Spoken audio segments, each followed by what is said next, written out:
नमस्कार मेरे प्यारे बच्चों, आप सभी का दिल खोल कर स्वागत है आपके अपने प्यारे से यूट्यूब चैनल दी ऑनलाइन कोचिंग में। तो हंस तो मुस्कुरा तो रोना कम कर दे, जिंदा है तो जिंदगी के नाक में दम कर दे। कामयाबी हाथों के लकीरों में नहीं, मत्थे के पसीनों में होती है। और जो विद्यार्थी प्रश्न पूछता है वो सिर्फ 5 मिनट के लिए मूर्ख बनता है। और जो विद्यार्थी कभी प्रश्न पूछता ही नहीं है, पहली बात तो वो विद्यार्थी ही नहीं है। अगर प्रश्न नहीं पूछता तो विद्यार्थी ही नहीं है। तो याद रखना कि जो विद्यार्थी प्रश्न पूछता है वो सिर्फ 5 मिनट के लिए मूर्ख रहता है, लेकिन जो प्रश्न पूछता ही नहीं है वो जिंदगी भर के लिए मूर्ख रहता है। तो डिसाइड आपको ये करना है कि आपको जो क्वेश्चन नहीं आता उसे पूछोगे या फिर सारी जिंदगी के लिए आप मूर्ख रहना चाहते हो। टीचर के सामने, शिक्षक के सामने ये मूर्ख वगैरह कुछ नहीं होता। आपको तो पता ही होना चाहिए कि भाई अगर शिक्षक आया है तो हमें शिक्षा देना है, उसका काम, और हमारा काम है शिक्षा को ग्रहण करना। तो उसमें मूर्ख वर्ड कहां से आ गया? तो आप, ये सिर्फ कहावत है कि आप मूर्ख बन रहे हो। सच तो ये है कि आप बहुत अच्छे हाई लेवल पे जा रहे हो, बहुत अच्छी पढ़ाई आपकी हो रही है। तो जो विद्यार्थी प्रश्न पूछता है वो सिर्फ 5 मिनट के लिए मूर्ख रहता है, और जो बच्चा प्रश्न पूछता ही नहीं है वो सारी जिंदगी के लिए मूर्ख रहता है। आपके भी क्लास में बहुत सारे ऐसे लोग रहते होंगे जो प्रश्न पूछते ही नहीं होंगे, और बहुत से ऐसे लोग होंगे जैसे आप हो, प्रश्न पूछते रहते होंगे सर से। तो लोग कहते होंगे दिन भर प्रश्न ही पूछता है, रोज प्रश्न पूछता रहता है, गुरुजी से रोज पूछता रहता है, लगता कुछ पढ़ता ही नहीं है। आज भाई जो पूछता ही नहीं है, वो पढ़ता ही नहीं है, तो उसे क्वेश्चन कहां से पता चलेगा कि भाई ये वाला क्वेश्चन मुझे नहीं आता? जो पढ़ेगा उसे तो पता चलेगा ना कि मुझे ये क्वेश्चन नहीं आया, मैंने किया है। और जिसने क्वेश्चन किया ही नहीं उसे कैसे पता चलेगा कि उसे वो क्वेश्चन आता है?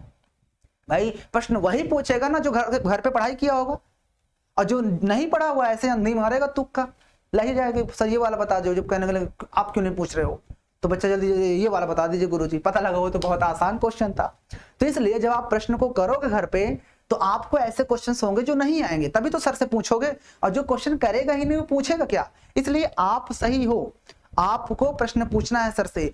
5 मिनट के लिए मूर्ख बनना संभव है, 5 मिनट के लिए मूर्ख बना जा सकता है, लेकिन जिंदगी भर के लिए मूर्ख नहीं बनना आपको, ठीक है ना? तो जो विद्यार्थी प्रश्न पूछता है वो सिर्फ 5 मिनट के लिए मूर्ख बनता है, और जो विद्यार्थी प्रश्न पूछता ही नहीं है वो सारी जिंदगी के लिए मूर्ख रहता है। इस बात को याद रखना। तो चलिए हम लोग इसी मोटिवेशन के साथ आज की सेशन को स्टार्ट करते हैं। हम लोग का जो क्लास 9th का चैप्टर चल रहा था, कौन सा चैप्टर चल रहा था? हम लोग का चैप्टर चल रहा था, वैसे कौन सा चैप्टर चल रहा था? चैप्टर 9, और उसके 6.2 एक्सरसाइज पे पहुंच चुके थे, और 9.2 एक्सरसाइज के कुछ क्वेश्चंस को करना है।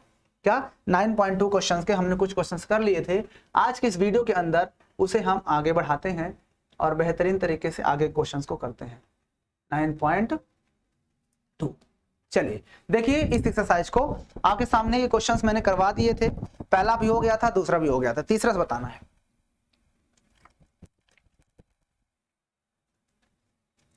देखिए क्लास 9th, ठीक है ना? ये आपका 9.2 है, ये सेकंड वीडियो है।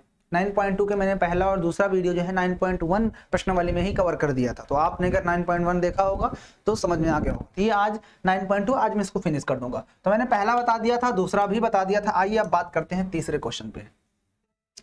तो चलिए देखते हैं तीसरा क्वेश्चन क्या कह रहा है। दूसरा हो गया था ना? हाँ दूसरा हो गया था। आइए तीसरा क्वेश्चन पे चलते हैं। चलिए देखते हैं तीसरा क्वेश्चन क्या कहता है। तीसरा कहता है P और Q क्रमशः समांतर चतुर्भुज ABCD, एक ABCD बनाया गया है। इसमें कहना है क्या? ये इसमें कहना, ये आकृति में इसमें का। तो कहता है एक चतुर्भुज PQRS है, क्या सॉरी P और Q क्रमशः समांतर चतुर्भुज ABCD की भुजाओं DC और AD पर स्थित बिंदु है। यानी कोई एक समांतर चतुर्भुज है जिसका नाम है ABCD। तो चलिए पहले 9th वाले का जो कह रहा है उसको हम बना लेते हैं। क्लास 9th का जो 9 एक्सरसाइज, क्लास 9th एक्सरसाइज 6.9.2। चलिए देखिए, तो हम तीसरा क्वेश्चन करने वाले हैं। तीसरा क्वेश्चन, तो तीसरे क्वेश्चन का हम फिगर बनाएंगे पहले।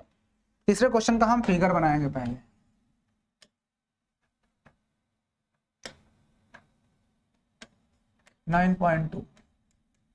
चलिए तीसरा फिगर बनाते हैं इसका। देखो फिगर जब बनाएंगे तो उसमें एक कहा है, एक समांतर चतुर्भुज है। एक समांतर चतुर्भुज में बना लेता हूं। पता होना चाहिए कि समांतर चतुर्भुज कुछ इसी तरह से होता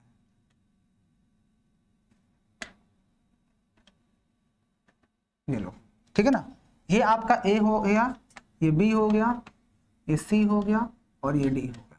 फिर इतना कहने के बाद उसने ये कहा था आगे कि इसके पी और क्यू जो है वो क्रमशः समांतर चतुर्भुज एबीसीडी की भुजा डीसी और एडी पर स्थित बिंदु है। यानी कि डीसी पर कौन सा बिंदु स्थित है, पहले वाला पी, तो डीसी पर पी है, तो डीसी पर एक बिंदु पी ले लो, तो डीसी पर एक बिंदु हमने ये पी ले लिया।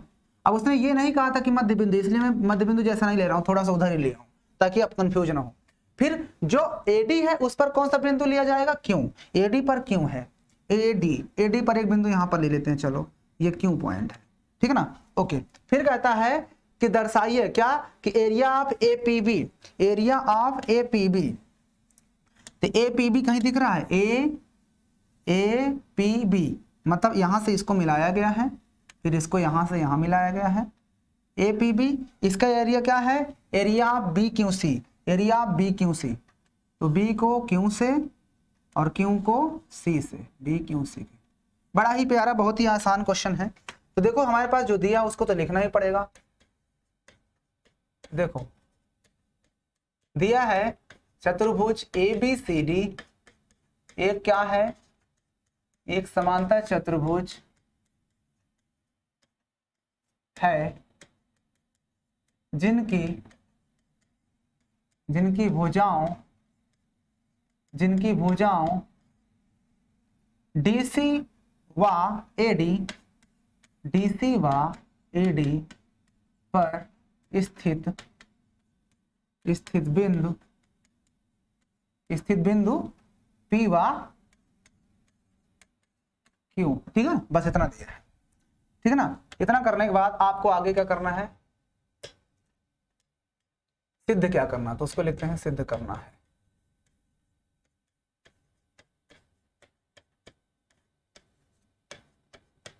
देखो आपको सिद्ध करना है, क्या सिद्ध करना है, कि area of A P B, area of A P B, area of A P B ये बराबर होगा area of B Q C, B Q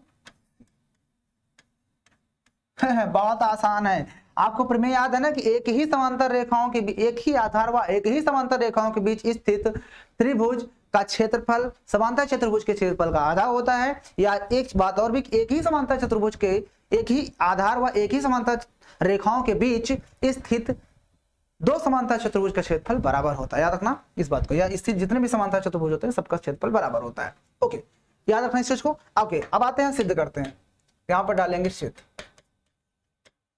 ध्यान से देखना, हमें सिद्ध जो करना है, हमें सिद्ध ये करना है कि एरिया ऑफ एपीबी, तो आप पहले एपीबी की बात करते हैं, तो चलो एरिया ऑफ एपीबी देखते हैं। तो एपीबी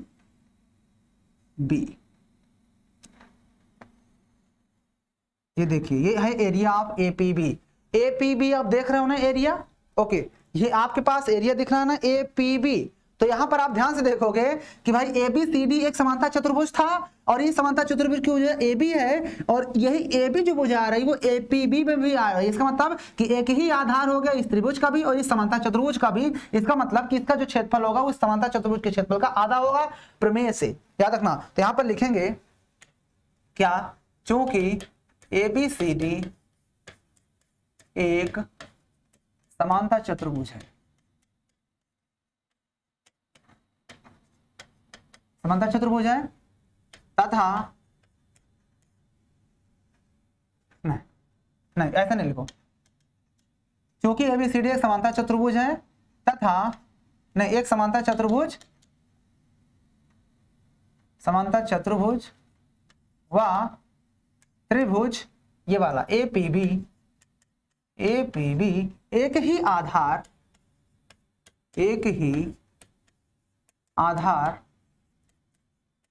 व एक ही समांतर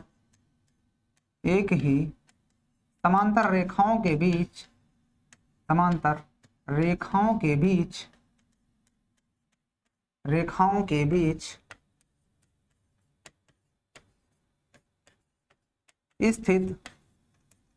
के बीच स्थित आकृतियां हैं, आकृतियां हैं। अतः आपको पता है कि जब एक ही आधार, ये द्वारा त्रिभुज देखो और ये समांतर चतुर्भुज देखो, एक ही आधार पर स्थित और एक ही समांतर रेखाओं के बीच स्थित आकृतियां हैं, तो जो त्रिभुज का क्षेत्रफल होता है वो समांतर चतुर्भुज के क्षेत्रफल का आधा होता है। अतः हम यहां पर ये कहेंगे क्या कि एरिया ऑफ APB, ये एरिया क्या होगा, आधा हो जाएगा एरिया ऑफ समांतर चतुर्भुज ABCD। अब ABCD की समांतर लगाने की जरूरत नहीं है क्योंकि हम ऑलरेडी देख चुके हैं समांतर चतुर्भुज है। यहां तक कोई दिक्कत? इसी प्रकार आप देखेंगे। अब इतना करने के बाद आप ध्यान से देखना, ये वाला त्रिभुज अब देखो ध्यान से, इसको हटा दूं कहो तो चलो इसको मैं अब हटा देता हूं इसको, ताकि आपको कंफ्यूजिंग ना हो। अब मैं बात करने वाला हूं इस वाले की, ये वाला देखो ध्यान से, इसको भी हटा देता हूं। ये वाली आकृति देखो, ये वाली आकृति क्या है, BQC। क्या लिखेंगे, इसी प्रकार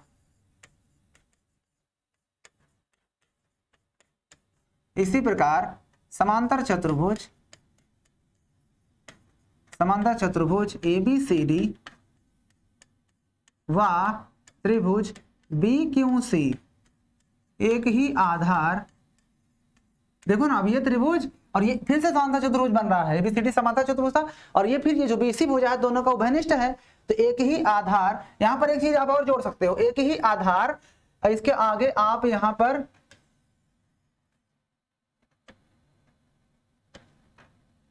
कौन सा आधार है उसका नाम भी लिख दो आप ब्रैकेट में। कौन सा आधार था, AB आधार था, तो यहां पर लिख के दिखा दो कौन से आधार की बात हो रही है, ठीक है ना। तो यहां पर भी ABCD व BQC एक ही आधार। अब कौन सा आधार है, उस आधार का नाम लिख दो। आधार कौन सा है, आधार इस बार हमारा BC है। एक ही आधार BC व एक ही समांतर रेखाओं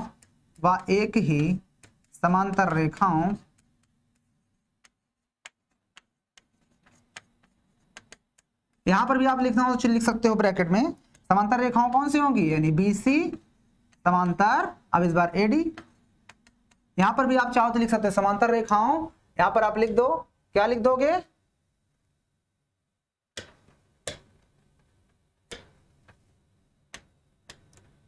इस बार ये AB जो है कि CD के पैरेलल थी, यहां पर लिख दो। नहीं लिखोगे तब भी सही है, लिख दोगे तो थोड़ा और अच्छा रहेगा। AB समांतर CD के बीच स्थित आकृतियां, तो यहां पर भी समांतर रेखाओं AB के बीच स्थित आकृतियां हैं, के बीच स्थित आकृतियां हैं,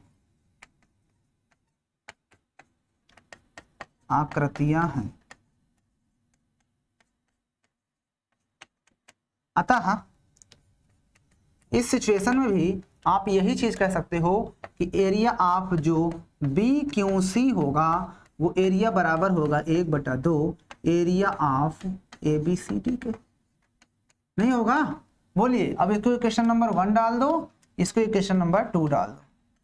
सिर्फ लिखना पड़ रहा है, बाकी क्वेश्चन में कुछ था नहीं। देखो क्वेश्चन में कुछ था नहीं, आप इतना बढ़िया लिखने की जरूरत नहीं, आप सीधा लिख दो उभयनिष्ठ आधार AB व समांतर रेखाएं इतना, अतः ये बराबर ये, वो भी सही तरीका है। अगर ऐसे लिख दोगे तो ज्यादा सही है। आप दोबारा ना चाहते हुए इसको नहीं लिखना तो बिल्कुल नहीं लिख सकते, आप लिख देना इसी प्रकार, फिर ये चीज लिख देना, यहाँ पर हो गया काम खत्म।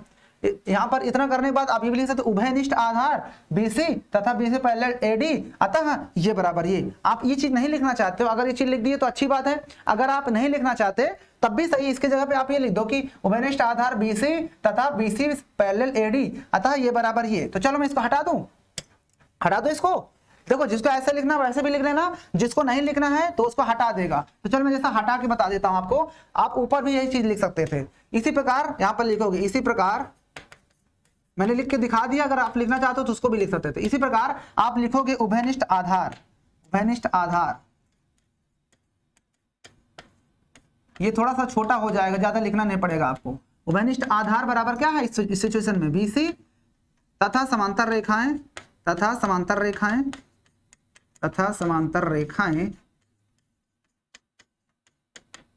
बराबर कौन सी है, BC पैरेलल क्या AD।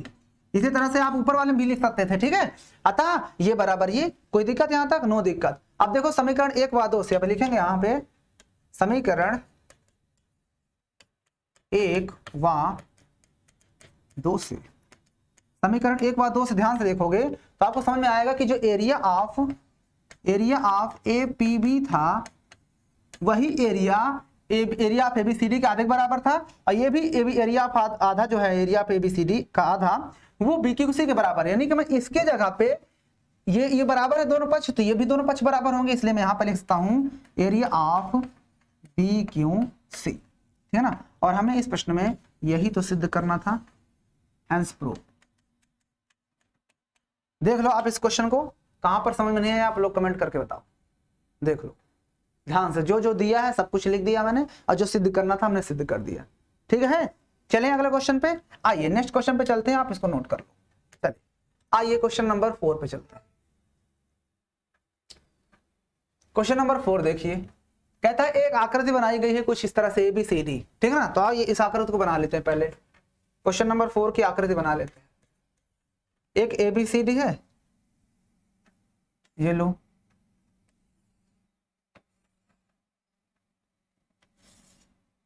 ये है, क्या दिया है नाम, ABCD ऐसे आ रहा है ऊपर से, A है, ये B है, ये C है, ये D है, ठीक है।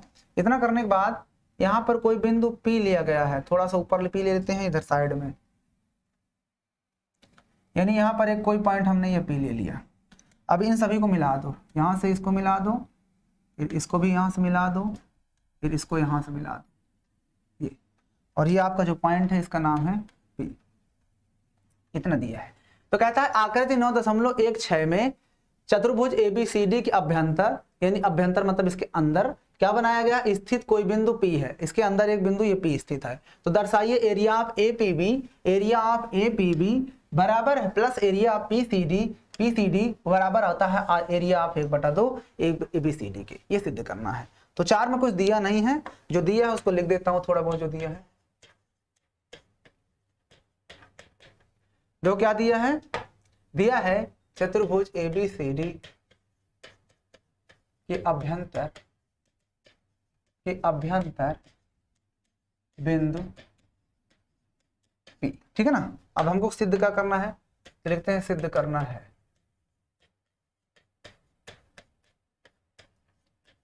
सिद्ध करना है। क्या सिद्ध करना है, पहला पार्ट को, पहला पार्ट को देखते हैं, area of APB plus area of PCD है, PCD भी निकालना है क्या, एरिया PCD। तो इसके लिए हमें इसको मिलाना पड़ेगा, ये एरिया ऑफ PCD बराबर हाफ एरिया ABCD। अभी हम पहला पार्ट को सिद्ध कर रहे हैं, ठीक है ना। इसको सिद्ध करते फिर दूसरा पार्ट नीचे फिर सिद्ध कर देंगे, ठीक है ना। अब यहां पर डालते हैं सिद्ध। देखो सिद्ध से पहले एक काम आपको करना पड़ेगा रचना का, यहां पर मैं लिख देता हूं रचना। रचना क्या होगी, आपको एक लाइन खींचना होगा, आपको एक लाइन यहां से खींचेंगे इस P से होते हुए, किसी की पैरेलल खींच सकते हो, किसी के भी पैरेलल खींच दो। आप चाहो तो इसको इसके पैरेलल खींच दो, चाहे इसके, क्योंकि ABCD दिया हुआ है एक, ABCD में ABCD है समांतर चतुर्भुज है। देखो P समांतर चतुर्भुज है, यानी ये जो बना हुआ है ये एक समांतर चतुर्भुज है। यहाँ पर आप लिख सकते हो ABCD समांतर चतुर्भुज है, यहाँ पर आप लिखोगे समांतर, मुझे लगा समांतर नहीं दिया, समांतर चतुर्भुज, ठीक है। ABCD के अभ्यंतर बिंदु, ठीक है ना। इसको हटा ही देता हूं मैं,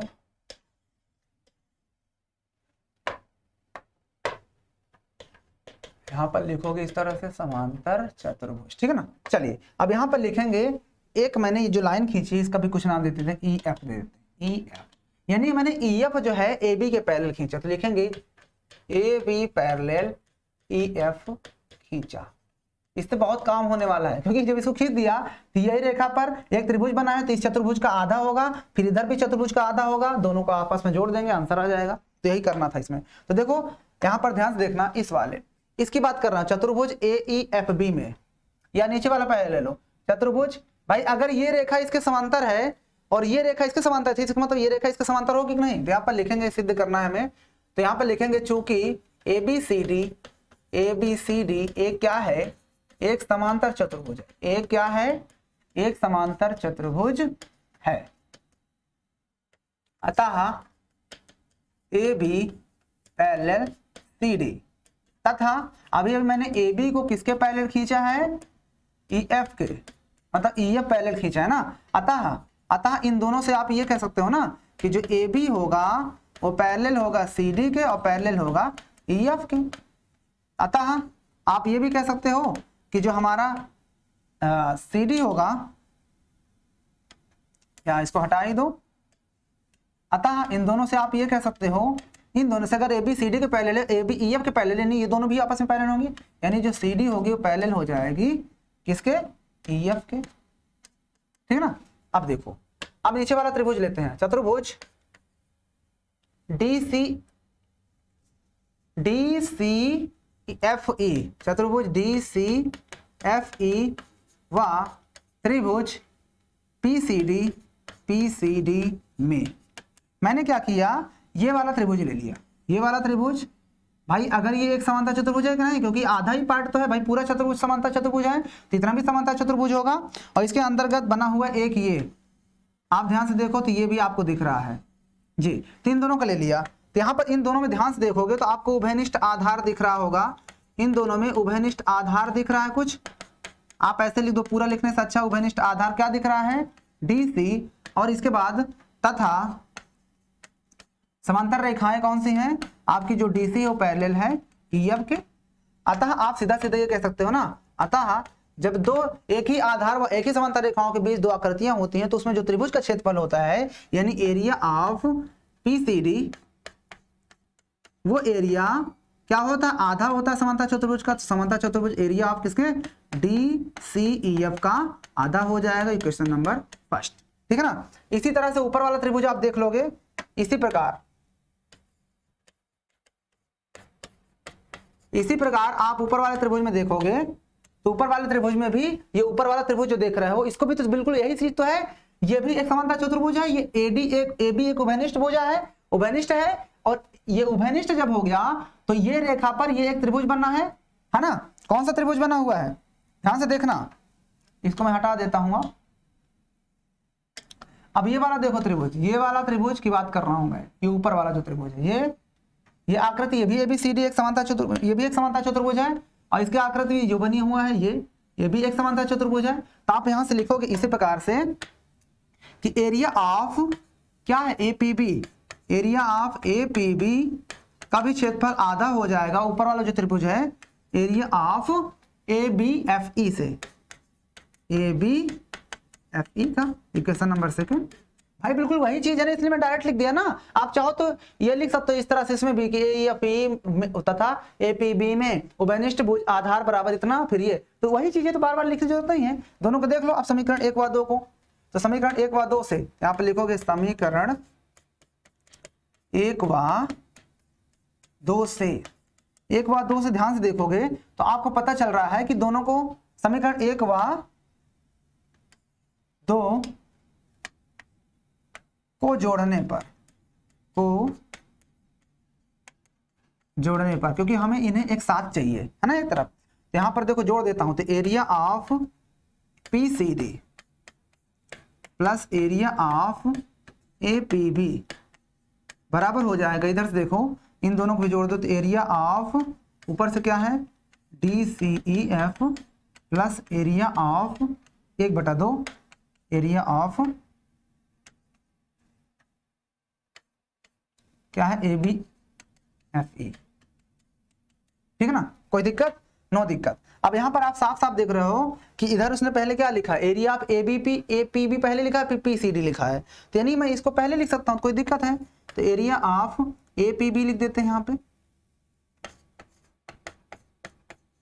अब प्लस इसको बाद में लिख देता हूं, तो एरिया ऑफ PCD, और ये बराबर हो जाएगा 1/2, दोनों कॉमन ले लेते हैं, तो बचे क्या, एरिया ऑफ DCEF प्लस ये हो जाएगा आपका एरिया ऑफ ABFE। कोई दिक्कत, नो दिक्कत होना चाहिए। अब ध्यान से देखना, इतना करने के बाद आप ध्यान से देखो कि इसको तो आप एरिया ऑफ APB लिख दोगे, प्लस इसको भी आप एरिया ऑफ PCD लिख दोगे, प्लस बराबर बराबर इसमें से 1/2। अब एरिया ऑफ DCEF ध्यान से देखना, DCEF यहां पर देखो ध्यान से,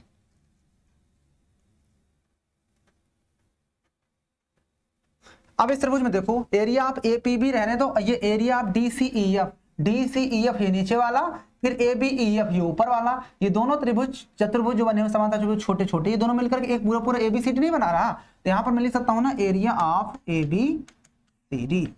कोई दिक्कत? बस यही तो प्रूव ही करना था इसमें पहले वाला पार्ट में।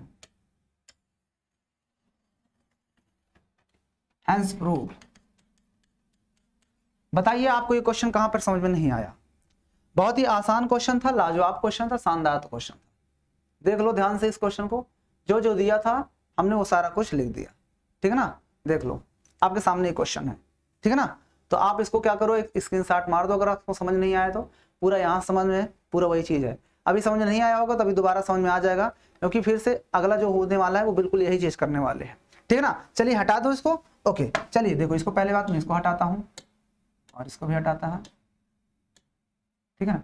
इसको भी हटाते हैं इस बार, क्योंकि अब मैं प्रूविंग दूसरी करने वाला हूं, इसलिए मुझे इसको हटाना पड़ेगा, ठीक है ना। अब ध्यान से देखना, इसको भी हटा देते हैं।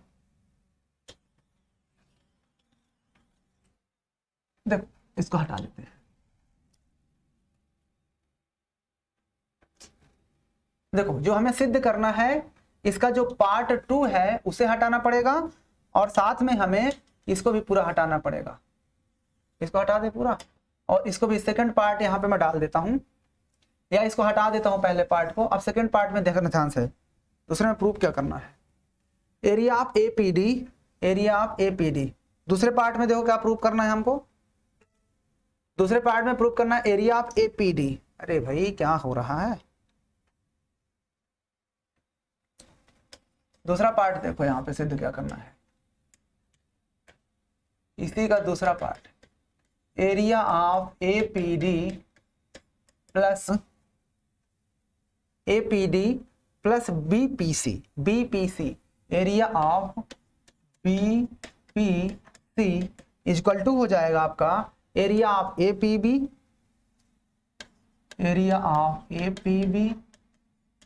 Plus area of PCD। ये बिल्कुल वैसा ही क्वेश्चन है, यही सिद्ध करना है। ओके चलिए कोई बात नहीं, इस सिचुएशन के लिए आपको ध्यान देना, इस बार हमें चाहिए कौन सा, APD, यानी हमें APD यानी ये वाला त्रिभुज, और ये BPC मतलब ये वाले त्रिभुज की बात कर रहा है, इन दोनों की बात करना है। इसलिए मुझे क्या करना पड़ेगा, इस बार एक लाइन ड्रा तो करना पड़ेगा, लेकिन इस बार इसके पैरेलल खींचना पड़ेगा। ये तो भाई ये समांतर चतुर्भुज, तो ये इसके समांतर तो है, इसको चाहे इसके समांतर मान लो चाहे इसके समांतर मान लो। तो किसके समांतर मान रहे हो, तो थोड़ा सा टेढ़ी खींचते हैं ताकि लगे कि थोड़ा समांतर है। ये लो, तो हम यहां पर लिखेंगे क्या खींचा, इसका नाम EF देते हैं, चलो इस बार EF।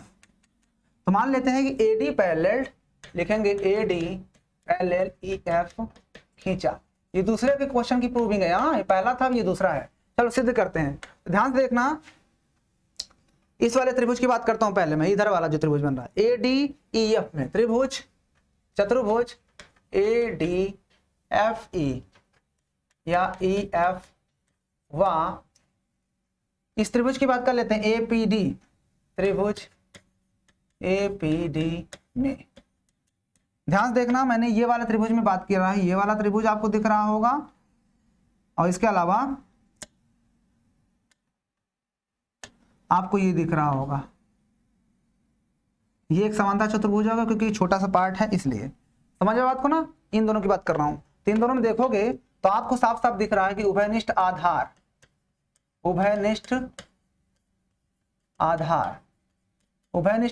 आपको दिख रहा है कि AD है, क्या है AD।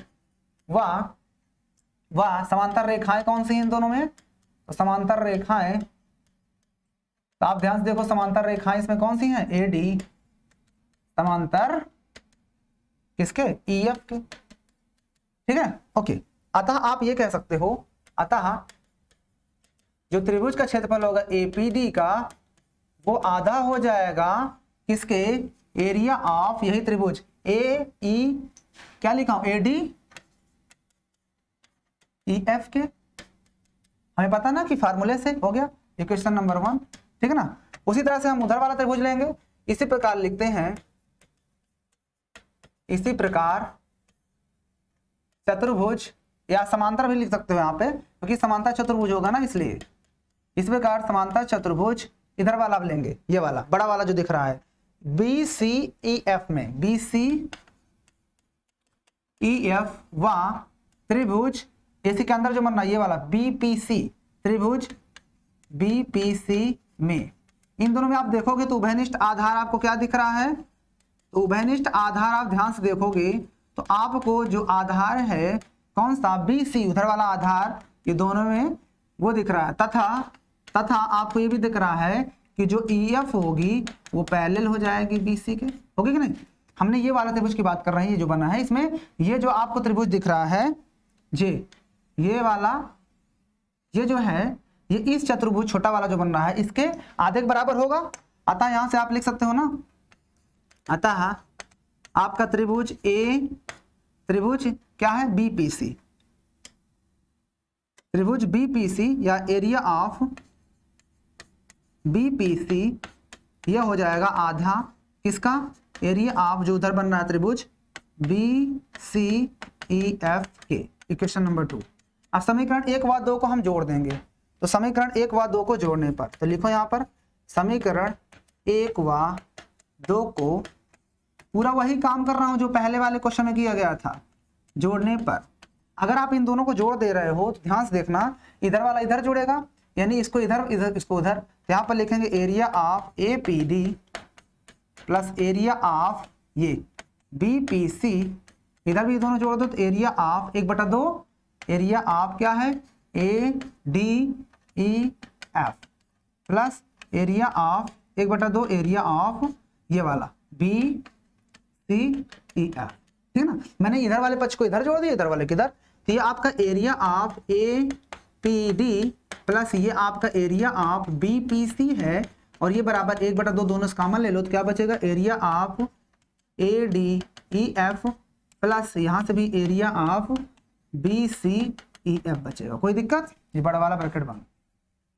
इतना करने के बाद अभी आपने ऊपर सिद्ध किया था कि एरिया ऑफ APD और ये प्लस एरिया ऑफ BPC रहने दो, 1/2 ऐसे ही, ये एरिया ऑफ ADF और BCF, ये छोटा वाला चतुर्भुज बड़ा वाला चतुर्भुज फिर से ABCD बन रहा है ना, यहाँ पर आप एरिया ऑफ ABCD रख सकते हो। और आपको अभी हमने ऊपर वाले समीकरण 1 में सिद्ध किया था, समीकरण 1 में ये सिद्ध किए थे क्या, कि area of APD plus area of BPC बराबर 1/2, और ये पूरा किसके बराबर था, नहीं ये पूरा का पूरा आपने सिद्ध किया था समीकरण 1 में कि एरिया ऑफ ABCD किसके बराबर था, एरिया ऑफ APB और PCD। तो यहां पर आप सकते हो ना, area of APB plus area of PCD हो गया। यहां पर लिखेंगे समीकरण 1 में सिद्ध किया जा चुका है, इसलिए हमने चीज लिख दिया, ठीक है, कोई दिक्कत। तो यहां पर इसको हम क्या करेंगे, ब्रैकेट में बंद कर देंगे, यही हमें सिद्ध करना था।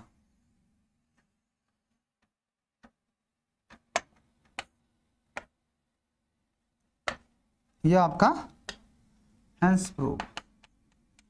बताइए आपको कहां पर ये क्वेश्चन समझ में नहीं आया, बहुत ही लाजवाब क्वेश्चन था, जैसा हमने पहले वाला क्वेश्चन किया था सेम वही प्रोसेस से ये क्वेश्चन भी किया गया है। उस बार हमने ये वाली लाइन मिलाई थी, इसको ऐसे, इस बार इसको, उस बार भी 2 चतुर्भुज बने थे समांतर, इस बार भी, ठीक है ना। उम्मीद है ये क्वेश्चन आपको बेहतरीन तरीके से समझ में आ गया होगा। आइए चलते हैं नेक्स्ट क्वेश्चन पे, आइए अगला क्वेश्चन देखते हैं, क्वेश्चन नंबर 5। देखो क्वेश्चन नंबर 5 क्या कहता है कि आकृति आपके पास ये 9.17 बनी हुई है, तो इस आकृति को बना लेते हैं कि एक पहले ऐसा कुछ चतुर्भुज बनाते हैं,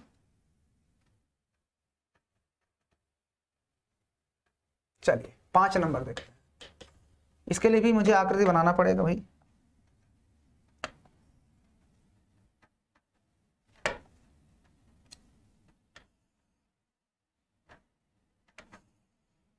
इसी के समांतर एक रेखा और खींची गई है। अगर इन दोनों का हम मिला देते हैं इससे, ठीक है ना, ओके। फिर क्या किया है, ये समांतर इसके एक अंदर से एक इधर बाहर से, एक इधर अंदर से है,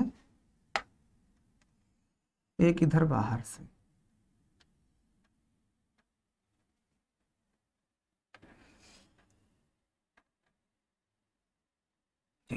ठीक है, अब इतना करने के बाद S P B R S, ये है P, ये है B, ये है R, ये है S। ये पॉइंट का क्या नाम है, इस पॉइंट का नाम A है, इस पॉइंट का नाम A है। इसको इसमें कोई एक पॉइंट लिया गया है लाइन पे, X उस पे मिला दिया गया है। इस पे एक कोई पॉइंट यहाँ पर है, उसका नाम X है, और X से इसे मिलाया गया है और इसको भी मिला दिया गया है, ये है, ठीक है ना, ये कोई बात नहीं।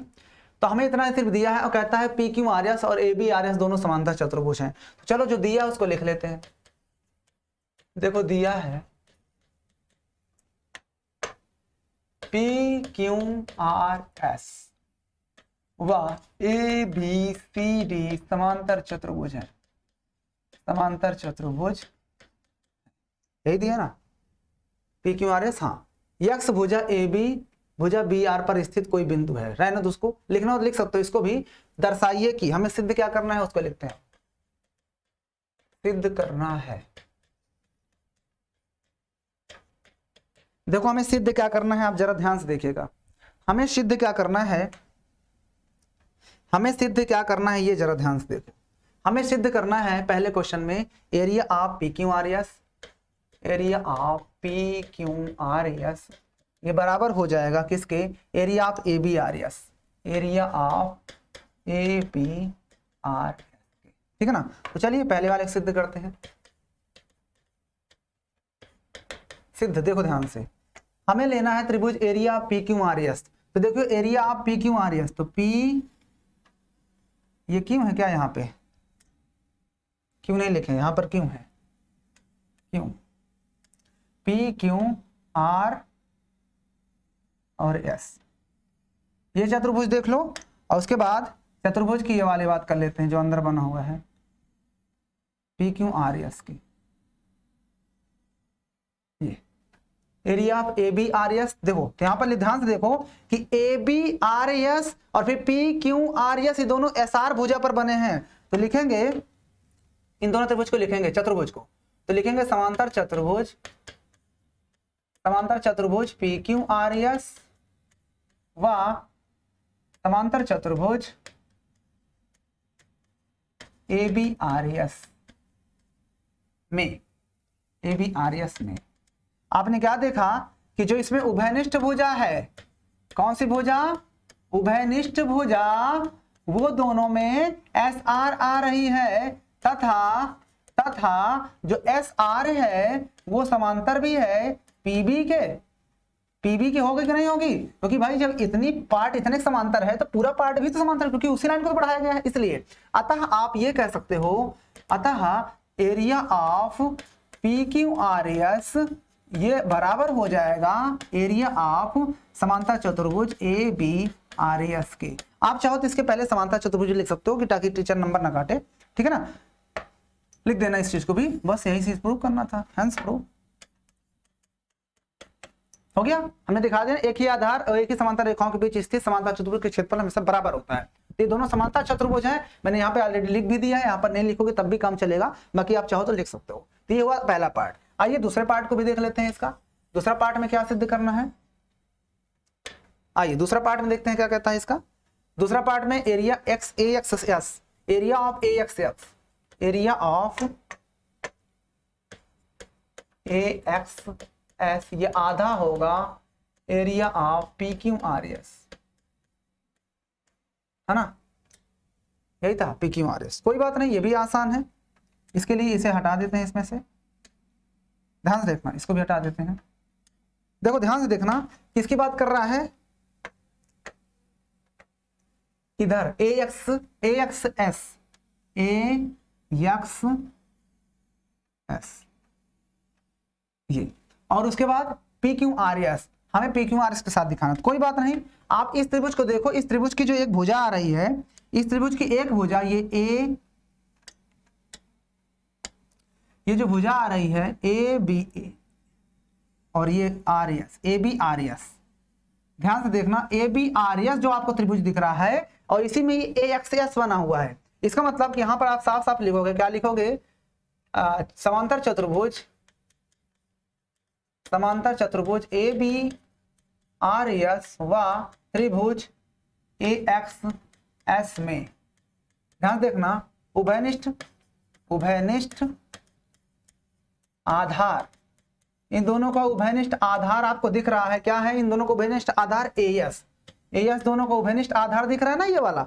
और उसके बाद तथा समांतर रेखाएं क्या है, तो तथा एस आर या एएस, जो एएस है वो समांतर किसके है, एएस उस बी आर के समांतर भी है।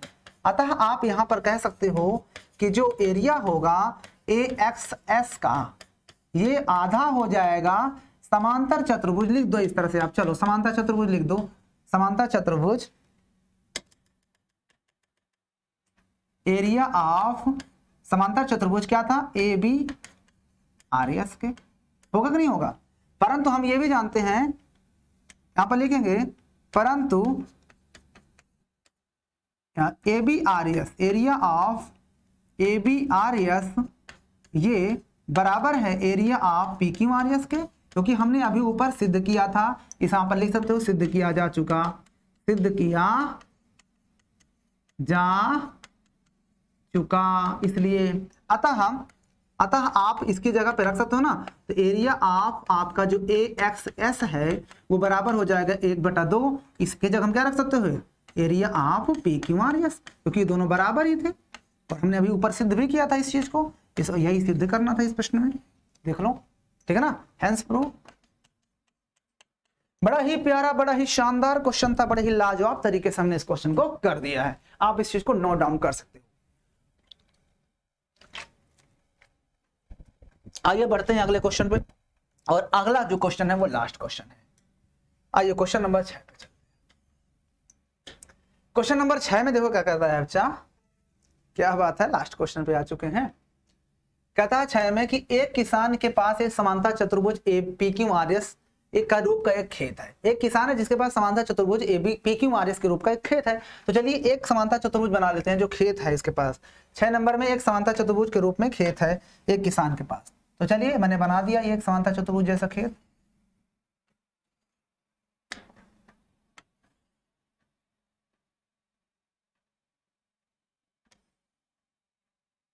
ये कहीं से भी नंबरिंग कर सकते हो, आप स्वतंत्र हो। मैं जैसे यहां से कर दूं क्या, ए बी सी और डी, ठीक है ना, ओके। फिर कहता है उसने आरएस पर स्थित कोई बिंदु ए ले लिया। आरएस पर एक बिंदु ए लिया है, तो आरएस कहां पे है, आरएस तो है ही नहीं, पी क्यू आरएस माना था भाई उसने पी क्यू आरएस माना है, पी क्यू आरएस माना है। चलिए हम ये पी मान लेते हैं, ये क्यू, ये आर, ये एस। तो उसने कहा आरएस पर एक बिंदु ले लिया उसने, तो आरएस पर कोई भी एक पॉइंट हमने यहां पर ले लिया, चलो एक बिंदु जिसका नाम उसने कहा ए है, ठीक है, कोई बात नहीं। फिर क्या कहता है, और पी और क्यू से मिला दिया। फिर उसे क्या किया, पी और क्यू से मिला दिया। तो चलिए इसे पी और क्यू से मिला देते हैं। तो पी और क्यू से, तो पी से इसको मिलाया गया है इस तरह से, फिर क्यू से भी मिलाया गया है इसको, ये लो मिला दिए। फिर आगे क्या कहता है, खेत कितने भागों में विभाजित हो गया। अब बताना खेत कितने भागों में विभाजित हो गया। यहां पर लिखेंगे जो दिया है, यही तो खतरनाक होता है भैया, बार बार लिखना पड़ता है। दिया है समांतर चतुर्भुज के आकार का खेत पी क्यू आर एस, ठीक है, जिसकी भुजा आर एस पर स्थित एक बिंदु ए। बस इतना बहुत है, ज्यादा आपको लिखने की जरूरत नहीं है, ठीक है ना। बस अब पहला का आंसर उसने पूछा है कि खेत कितने भागों में विभाजित हो गया। यहां पर लिखेंगे अतः खेत 3 भागों में विभाजित हो गया। कितने भागों में? 3 भागों में विभाजित हो गया। पहले का आंसर विभाजित हो गया। क्वेश्चन में यही पूछा था खेत कितने भागों में। देखो ना, एक पार्ट ये हो गया, दूसरा ये, तीसरा, 3 पार्ट हो गए ना खेत के। ओके, उसके बाद दूसरा क्वेश्चन में क्या पूछा है, दूसरा में जो कहता है उसको भी देख लेते हैं। इन भागों के आकार क्या हैं? 3 भागों के आकार, तो यहां पर लिखेंगे भागों के आकार, भागों के आकार त्रिभुजाकार है। कैसे हैं? त्रिभुजाकार हैं। कैसे?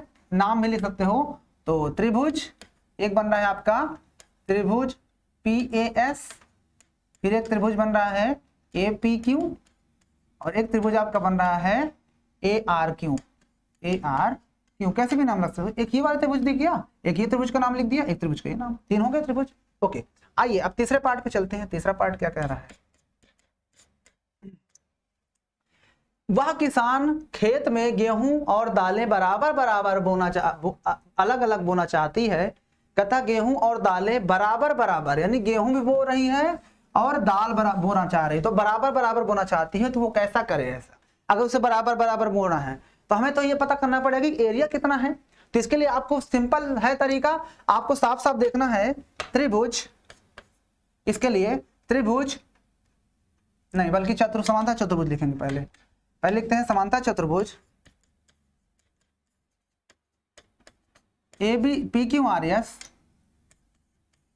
PQRS व आपकी ये एक दिख रहा है PAQ, व त्रिभुज PAQ में दिखा? कुछ नहीं दिखा। एक त्रिभुज आपको ये दिख रहा है, मतलब कि चतुर्भुज दिख रहा है, समांतर चतुर्भुज जो कि दिया है प्रश्न में।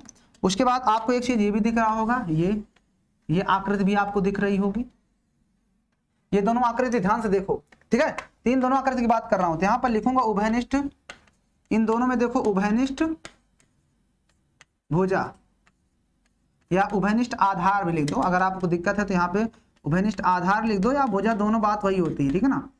आधार क्या दोनों में? उभयनिष्ठ आधार PQ तथा समांतर रेखाएं, तथा आप लिख सकते हो कि जो PQ है वो समांतर हो जाएगी किसके?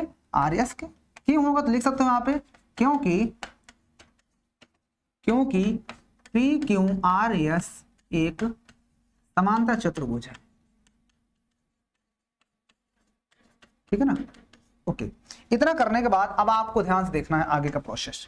जब ये दोनों समांतर हो गई, अतः हम ये कह सकते हैं ना, अतः त्रिभुज या एरिया, अतः आप ये कहोगे एरिया ऑफ क्या? PAQ ये आधा हो जाएगा किसके एरिया के? एरिया ऑफ PQRS के। बताओ आधा हो जाएगा कि नहीं हो जाएगा इसके एरिया के? जब ये इसके एरिया के आधा हो जाएगा, अब इसका मतलब ये हुआ कि इस पूरे पार्ट में से ये आधा है। अब ये आधा, भाई PQRS का ये आधा है, इसका मतलब ये दोनों मिलकर के आधा हो जाएगा। भाई ये आधा है और ये दोनों मिल जाएंगे तब इसके बराबर होंगे आधे के। भाई आधा पूरा है, ये दोनों मिलकर के इस आधे के बराबर होंगे कि नहीं होंगे? अतः यहां पर आप लिख सकते हो, अतः जो एरिया है, एरिया PAQ वो बराबर हो जाएगा एरिया ऑफ इसका, यानी APS लिख दें, area of APS plus area of ये वाला ARQ। भाई ये बात मेन है, यही मेन लाइन है। आपको समझना पड़ेगा कि जब ये PAQ ये वाला जो पार्ट है, ये सिर्फ पार्ट इस पूरे PQRS का आधा है। इसका मतलब ये दोनों जो हैं, ये दोनों मिल जाएंगे तब इस आधे के बराबर होंगे। बात क्लियर हुई? मतलब ये हुआ कि अगर ये 10 है तो ये, अगर ये 2 होगा तो ये 8 होना पड़ेगा, क्योंकि तभी तो ये दोनों के आधे के बराबर ही है। भाई इन दोनों को जोड़ दोगे तभी, क्योंकि पूरा आधा है पूरे का। तो अगर ये 10 है तो ये दोनों, अगर ये 2 है ये 8 है तो ये 10 होगा, क्योंकि ये आधा पूरे का आधा है, पूरे की आधे के बराबर है। तो ये दोनों मिल जाएंगे तब इस आधे के बराबर आएंगे, यानी कि ये दोनों मिलकर का आधा बनेगा, ये पूरा आधा तो है ही। समझ में आई बात ना? इसलिए ये चीज यहां पर हो जाएगी। तो इसका मतलब ये हुआ कि उसने कहा है कि वो कितना कितना बोएगी। इसका मतलब अगर वो गेहूं इतने में बोएगी तो उसे दाल इन दोनों में बोना पड़ेगा, तभी बराबर बराबर होगा। और अगर वो दाल इसमें बो रही है तो गेहूं इन दोनों में बोना पड़ेगा, और अगर गेहूं इसमें बो रही है तो दाल इन दोनों में बराबर बराबर बोना पड़ेगा। तो यहां पर लिखेंगे, यहां पर लिखेंगे, क्या लिखेंगे, कहता है गेहूं और दालें बराबर बराबर भागों में अलग अलग बोना चाहती है तो कैसा करे। तो यहां पर लिखेंगे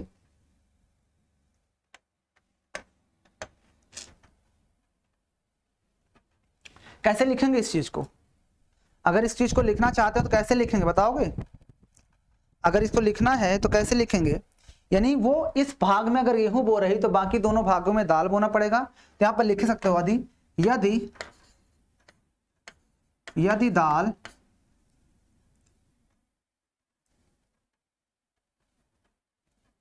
कैसे लिखें इस चीज को, देखो मैं बताता हूं इसको कैसे लिखते हैं।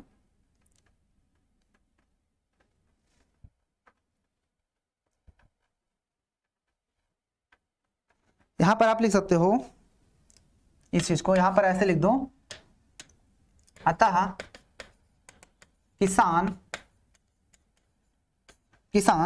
एक फसल कोई भी एक फसल को किसमें, त्रिभुज ए पी क्यू, या पी ए क्यू मैंने लिखा है ना, तो पी ए क्यू लिख देते हैं, त्रिभुज पी ए क्यू में व दूसरी फसल को त्रिभुज पी ए एस लिखा हूं ना, या ए पी एस लिखा हूं, ए पी एस व त्रिभुज ए आर क्यू में बो सकती है।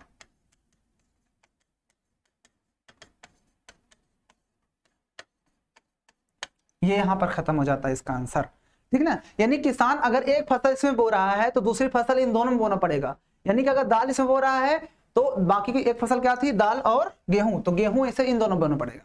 अगर एक फसल इसमें बो रही है तो एक फसल इन दोनों में, और अगर एक फसल इन दोनों में बो रही है तो एक फसल इसमें, ठीक है ना। मतलब अगर गेहूं इसमें तो फिर दाल इन दोनों में, क्योंकि आधा आधा बोना है ना उसे बराबर बराबर, तो इसलिए ये चीज, क्योंकि आधा तो ये अकेले है और ये दोनों मिलकर आधा होगा, इसलिए अगर इसमें सिर्फ गेहूं बो रहे हो तो इन दोनों में तुम्हें दाल बोना पड़ेगा, तब इसके आधे बराबर होगा, इसलिए, ठीक है ना। तो उम्मीद है कि ये प्रश्न भी आपको बहुत ही बढ़िया तरीके से समझ में आ गया होगा।